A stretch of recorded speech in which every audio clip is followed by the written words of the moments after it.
Bienvenidos un día más a Vive tu Museo. Hoy hemos elegido esta obra de Pancho Cosío, Bodegón con vasos. Es una obra premiada en 1963 y desde el punto de vista de la colección de su trayectoria histórica es importante porque fue una de las primeras obras con las que cuenta la colección de categoría nacional. A partir de 1961, ya como dijimos en otros vídeos, la exposición de artes plásticas atraviesa distintas etapas, de lo local, provincial, regional, nacional e internacional. Pues bien, a partir de 1961 se instituye un premio que se llama Premio Valdepeñas y que da la posibilidad a artistas del ámbito nacional a participar en la exposición. Se siguen manteniendo el resto de categorías, la provincial, la regional, etcétera, pero se complementa con otro premio otorgado por el Ayuntamiento de Valdepeñas a artistas del ámbito nacional. Pues bien, aquí tenemos una de esas primeras obras de ámbito nacional.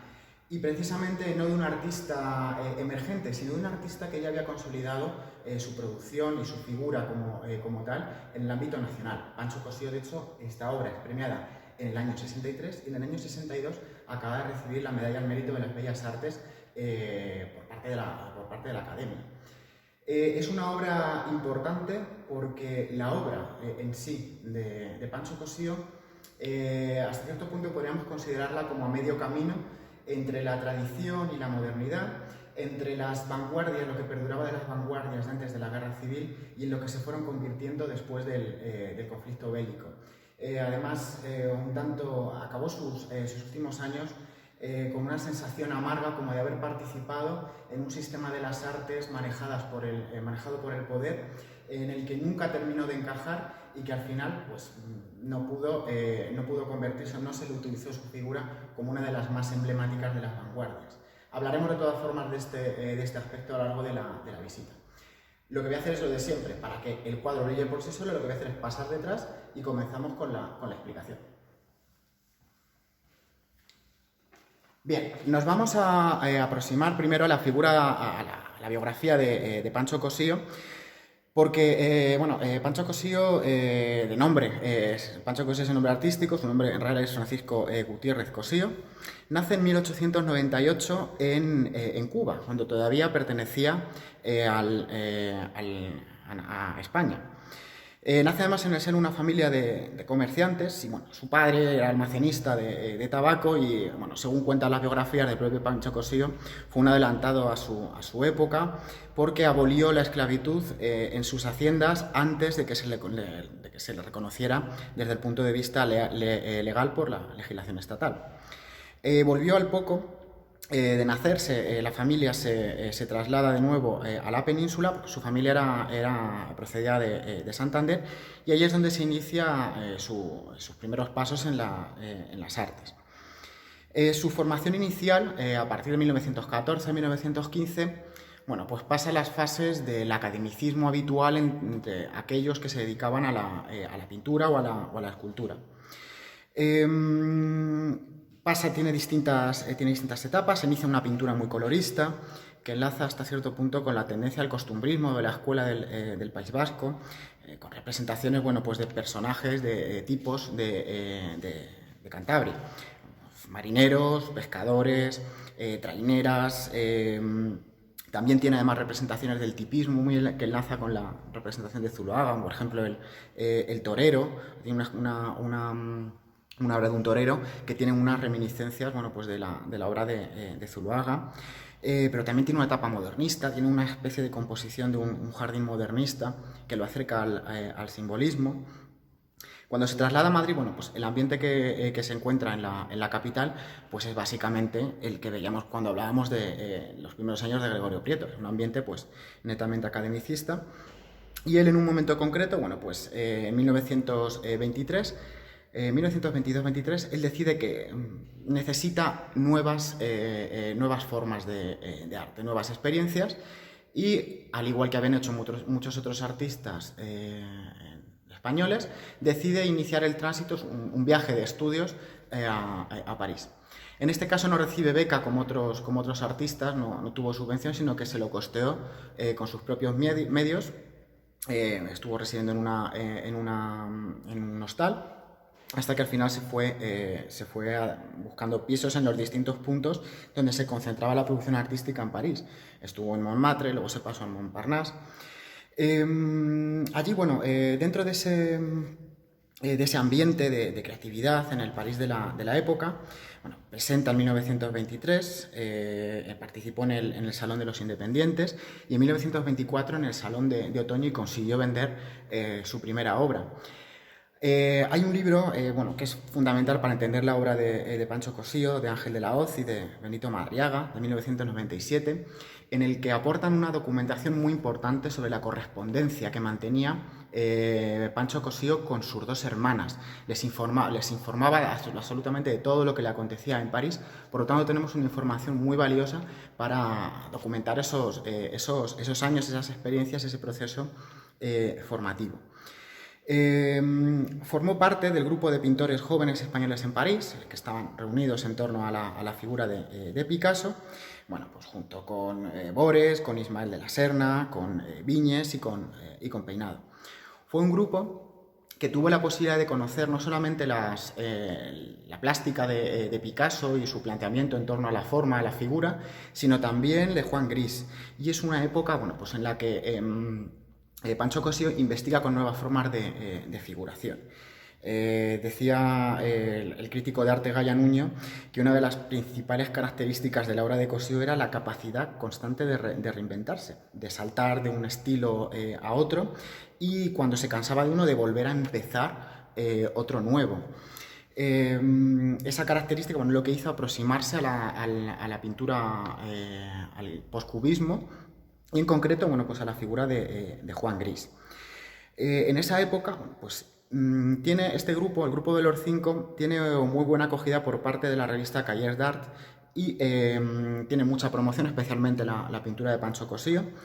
Y firma, a partir de los años 20, firma también un contrato con la Galerie de France, lo que le permite un contrato de exclusividad que le permite, bueno, pues mantener un ingreso fijo a través de obras que van a ser vendidas pues, por esta galería.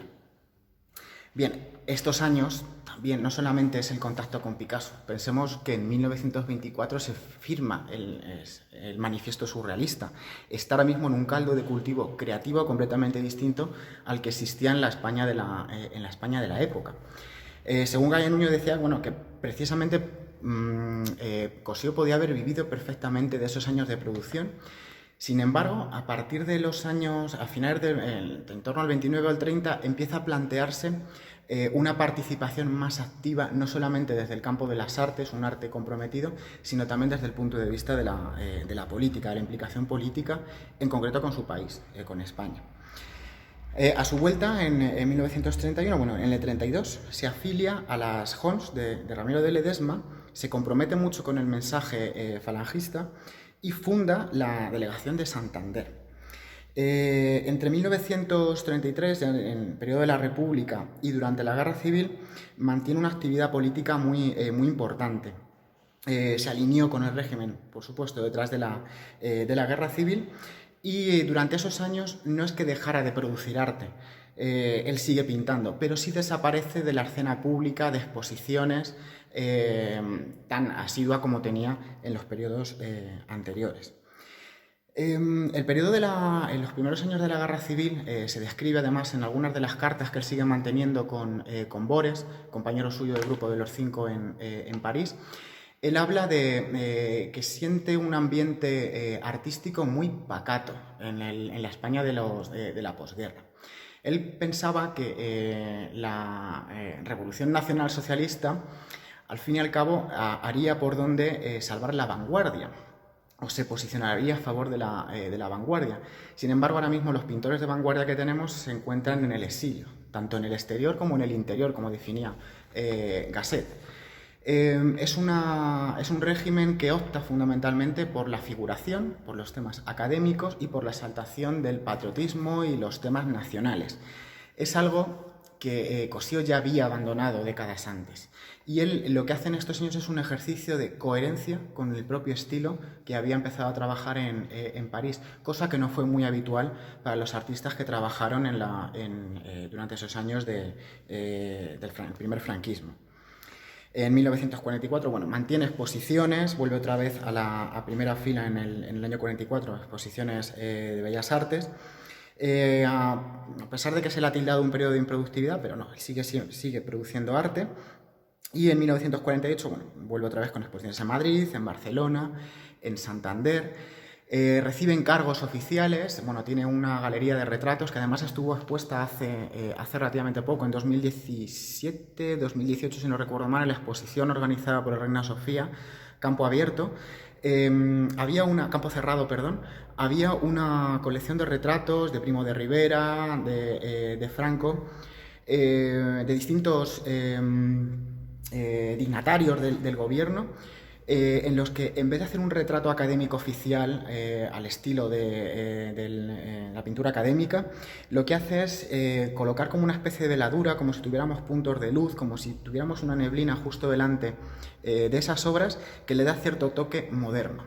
Es lo más que se aproximó al academicismo durante su producción artística, pero siempre manteniendo unos rasgos particulares. Bueno, aparte de estas pequeñas obras para el régimen, en el 1949 se convierte también en promotor de la Escuela de Altamira, una de las que intentó introducir las vanguardias en ese ambiente tan rancio de los primeros años del franquismo. En el 50 ya se consagra con la exposición organizada por el Museo de Arte Moderno en torno a su obra, y se retira ya desde ese momento de la primera fila política, de la política activa, y se centra en la pintura. En esos años reconoce las dificultades que tiene además para vender arte, porque claro, no es una pintura oficial, no es una pintura acogida de igual manera por la crítica, aunque tiene defensores que dicen que es una pintura importante, moderna para la época, pero no recibe el beneplácito de toda la crítica en su conjunto. De hecho, en los años 60 incluso se mete participa de la construcción, se mete a promotor de bloques de viviendas en la costa, en Levante. En ese momento, además, es cuando empieza, en las cartas que más sigue manteniendo con Bores y con otros amigos, mantiene cierto tono de amargura cuando habla de la posición política en torno al arte, porque tiene la sensación como de que el poder se ha valido de determinados artistas, los ha ensalzado y los ha hundido en función de sus necesidades de promoción.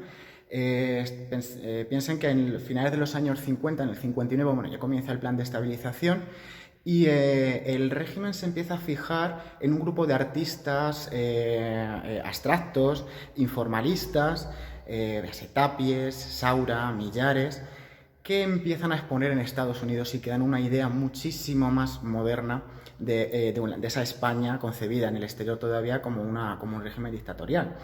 En ese momento todos los artistas que antes se habían alineado políticamente y desde el punto de vista estilístico en la figuración pasan a segunda fila, y la moda viene a partir del informalismo. Es eso a lo que se refiere Pancho Cossío cuando habla de esa desazón, de decir, bueno, ahora qué es lo que está de moda en el poder, ahora hay que potenciar esto. Ve falta de coherencia desde el punto de vista de las artes, aunque fue uno de los principales promotores, como he dicho antes, de la vanguardia. Bien, centrándonos ahora en la propia obra, bueno, pues es una obra muy interesante desde el punto de vista tanto técnico como temático. Si nos vamos a la técnica, bueno, la obra en general de Pancho Cossío ya la establece como una de sus características en los años 20, es la técnica tanto de elaboración de materiales como de ejecución. Los materiales que él utiliza, o sea, la pintura, el óleo, no es un óleo industrial, no es una pintura industrial de botes prefabricados como se manejaba ya en la época, sino que él mismo elabora esos pigmentos, los cocinaba sus propios materiales, y es lo que le da cierto carácter terroso y apagado a sus obras. No tienen el brillo que tiene la pintura producida de forma industrial, aunque él sí utiliza determinados puntos de color para provocar un poco una riqueza cromática mucho más amplia. Esto en cuanto a la elaboración de la pintura. Desde el punto de vista de la representación, la técnica. En otra carta que habla, la correspondencia que mantiene con Bores, nos da más o menos unas pautas de cómo trabaja Pancho Cossío. Él trabaja realizando un boceto previo en el que compone las distintas piezas que van a intervenir, los distintos elementos que van a intervenir en esa composición, para no correr el riesgo de diluirse en una libertad incontrolada como realizaba, por ejemplo, Bores. Bores lo que hacía era, planteaba la tela, la manchaba como si fuera una obra abstracta y a partir de las pinceladas iba definiendo las formas paulatinamente.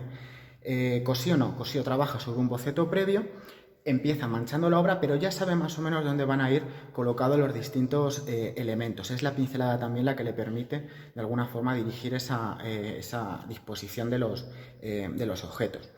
El bodegón, además, surge como una especie de nebulosa. Es una pintura muy diluida, como si se tratara de una acuarela, y utiliza una pincelada mucho más matérica para matizar determinadas formas. Su concepto, además del espacio, él lo definía como un espacio metafísico. En una entrevista concedida en los años 40, él dice que yo parto de una idea intelectual, de un concepto metafísico del espacio, por eso mi espacio no es la dimensión topográfica ni incluso la dimensión física de esa topografía, sino por el contrario, un espacio en sí mismo, circundante en altura y en profundidad. Su particularidad, eso que le dota un carácter propio, es esa veladura, es como una cortina de puntos luminosos que además se puede percibir en esta obra. Es una cortina de puntos luminosos que rodea, que se superpone al modelo y que nos da como una sensación de ambiente aéreo. Es como si estuviéramos viendo una imagen borrosa, como esa nebulosa. Es un ambiente aéreo que se interpone, bueno, entre el espectador y la obra, como una especie de atmósfera que diluye las formas y lo que hace que se aproxime a la abstracción.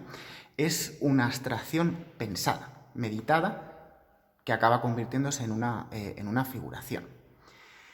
Bien, desde el punto de vista temático, bueno, pues las figuras, el bodegón es uno de los géneros más recurrentes en la obra de Pancho Cossío.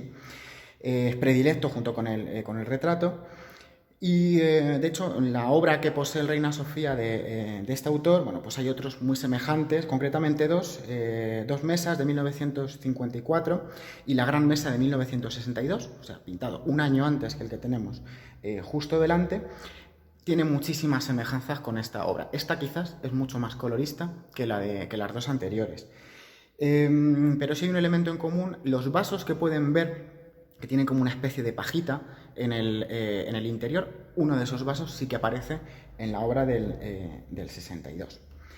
Bien, desde el punto de vista temático, bueno, pues una de las obras predilectas, los bodegones, y el bodegón ya no solamente es una obra predilecta de Cossío, sino que es una constante en la pintura española desde que adquiere la categoría de género como tal a partir del siglo XVII. Una de las variantes del bodegón es el concepto de la vanitas. La vanitas probablemente hayan oído hablar de ella como una reflexión en torno a la levedad de la vida, a la brevedad, a lo fútil, a cómo se desaparece de forma repentina. Es un concepto de vanitas, es un término latino que designa, bueno, pues la vanidad de la existencia. Hay referencias desde la antigüedad, bueno, el Tempus Fugit, el Memento Mori, el Ubi Sum. En la Edad Media se crea, a partir de los textos del Eclesiastés, el Vanitas Vanitatum Omnia Vanitas, vanidad de vanidades, todo es vanidad, en el que, bueno, pues, se nos vende un mensaje que es la inutilidad, pues, de acumular riquezas, de acumular trofeos, fama, conocimientos, de experimentar placeres en vida, porque al final todos vamos a acabar en el mismo sitio. El ser humano es mortal. En el siglo XVII ese concepto del bodegón se amplía con este concepto de vanitas. Tenemos referencias, bueno, literarias en torno a Quevedo y a Miguel de Mañara, y se le da un componente dentro del fuerte dogmatismo que existe en la España del siglo XVII, el dogmatismo religioso. Se le da un componente moralizante a esos bodegones. Vamos a ver obras, por ejemplo, de Sánchez Cotán, de Valdés Leal, en las que se introduce la calavera, se introducen monedas como metáfora de la riqueza, libros como metáfora del conocimiento, la corona, la tiara papal, como símbolos del poder religioso, del poder terrenal y celestial. Aparecen los naipes, por ejemplo, que es una de las piezas también claves en otros bodegones de Pancho Cosío, como el azar, las joyas, las pompas de jabón, como ese elemento fútil que desaparece, esa belleza perfecta del círculo que desaparece en un instante, las velas, los relojes de arena, toda una serie de elementos que nos recuerdan la levedad del ser. Y en este caso, bueno, pues en Pancho Cosío podríamos interpretar también esta obra como una vanitas. De ahí el nombre, el título de esta actividad, La fiesta terminó, porque lo que vemos en la imagen son los restos de una fiesta, son los vasos vacíos, los platos vacíos, ¿qué queda cuando ya han desaparecido los invitados a esa comida? Lo que quedan son los restos, los invitados ya no están. Incluso tenemos también la presencia de esas flores, de esas calas metidas dentro de un jarrón. La flor también es un elemento recurrente en las vanitas barrocas, porque hacen referencia a la levedad de la belleza, la futilidad de la juventud. Es una vanitas, o es una interpretación personal de esta obra, porque la propia producción artística de Pancho Cosío podemos concebirla como una vanitas. Posicionado a favor del régimen, acaba sus últimos años viviendo con cierto amargor la situación en la que se le ha relegado. Tuvo incluso la posibilidad de formar parte ser académico de Bellas Artes en el periodo de la Fuente Ferrari, y en último momento otro académico fue nombrado y no él, y tenía esa sensación como de que había pasado de moda. La duda es, ¿realmente estuvo de moda en algún momento o solamente cuando le interesó al poder que estuviera de moda? El poder se vale del arte, no solamente ahora, sino en el pasado. Bueno, remontémonos a Roma, al arte en la época de los Reyes Católicos como propaganda del buen gobierno. Muchas veces nos convertimos en esos peones, en esos objetos que el poder maneja a su antojo, y lo que tenemos que hacer, y ese es el mensaje que quiero lanzar con este bodegón, es a no caer en el juicio a los artistas por su posicionamiento político. La figura de Pancho Cosío en algunos círculos actuales es denostada por ese posicionamiento con el régimen de Franco.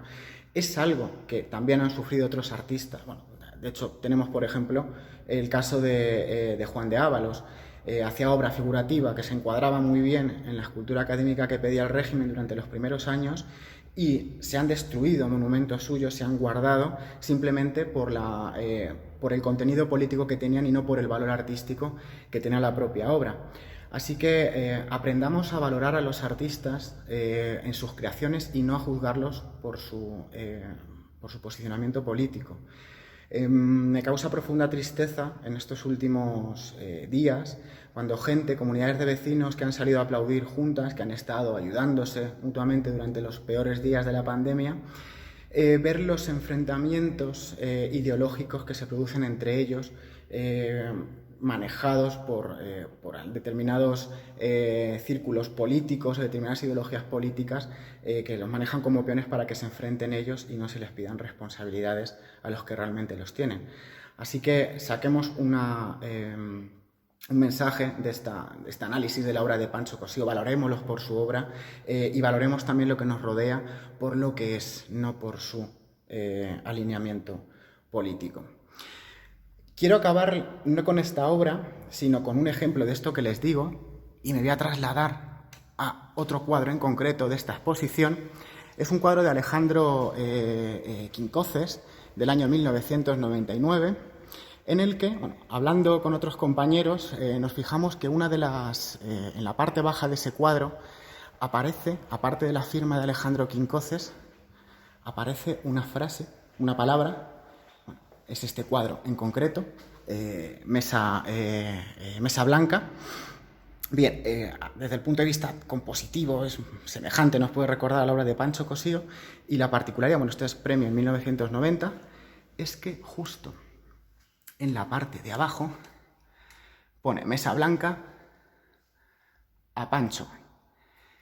Si Alejandro Quincócer fue capaz de trascender de la ideología política de Pancho Cosío y valorarlo por su producción artística, seamos capaces también, bueno, pues de ver la luz en aquellas personas, aunque ideológicamente no coincidamos. Con este mensaje quiero acabar esta actividad. Espero que les haya gustado el planteamiento de estas obras y les espero el próximo día en Vive tu Museo.